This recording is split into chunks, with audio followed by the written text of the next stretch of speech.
Hello everybody, we are Team Optimizers in the SaaS Optimization Challenge.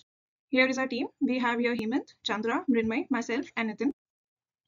So the agenda of this presentation is first we will discuss the problem statement and then we will discuss the two parts of the problem statement. First one the forecasting and second the optimization.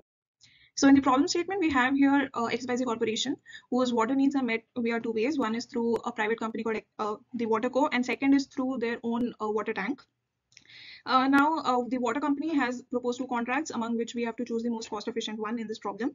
So the first part of the problem deals with forecasting where we have to forecast demand of the company in the next 4 weeks. And the second part of the problem, we have to construct an optimization model to minimize the cost using the forecasted data and the constraints that have been given in the problem statement.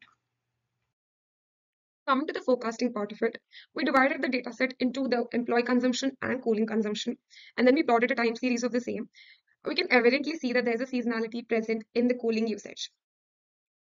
Now, the next thing that we did was we tried to understand the stationarity of the time series to see if we needed to do differencing further. Hence, we ran the Air-Fuller test, which gives us the result if a time series is stationary or not. The p-value for employee usage is 0.09, which is higher than a significance value, and hence this time series was not stationary, and hence we applied one differencing, and the d-value for this became 1.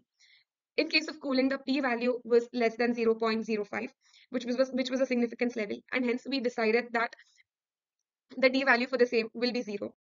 Coming to the forecasting, we divided the data sets into two parts, the train data and the test data. The train data was the first 70 weeks and the test data was the latter 22 weeks. We ran multiple models for the same and we calculated the RMSE scores of each of those.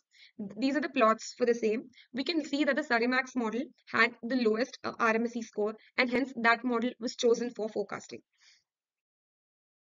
Now, after choosing the Surimax, we had to choose the parameters P and Q. The D parameter was calculated previously. Now, when we plot the autocorrelation and the partial autocorrelations for employee usage and cooling usage, we can figure out that the P and Q values were 2 and 2 respectively for both of them.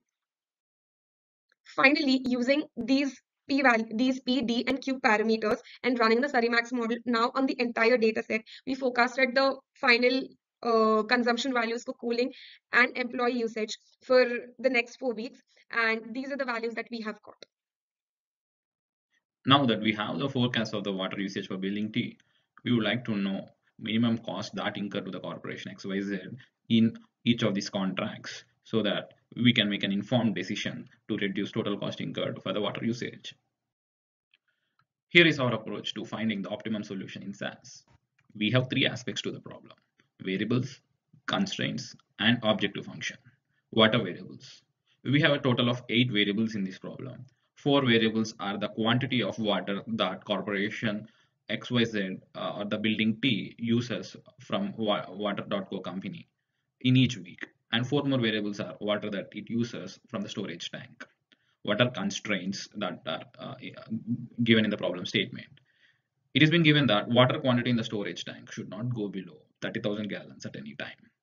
Also, water used from the storage tank should be greater than or equals to 25% of the total water used in the building T. And total water used from company storage should be equals to the predicted total usage in that particular week that we forecasted, because that is what bounds the solution. And there is a minimum amount of water that should be bought from corporation water.co by corporation XYZ as they enter into either one of the contracts. And what is the objective function we have? So we would like to minimize the total cost in each of the contract. So objective function will be total cost, which is equals to total cost incurred for water in each week. And in each week, the total cost incurred will be sum of cost incurred by buying water through water.co company and using water treatment for the water that has been used in the storage tank. Here is a solution from our SaaS optimization code. The water usage incurred to the XYZ corporation when they enter into contract 1 is $31,967, whereas if they go with contract 2, they incur a cost of $28,351 on water usage. Since contract 2 is saving effectively around $3,600, we would suggest the corporation XYZ to choose contract 2 over contract 1. And with that, we conclude our presentation. Thank you.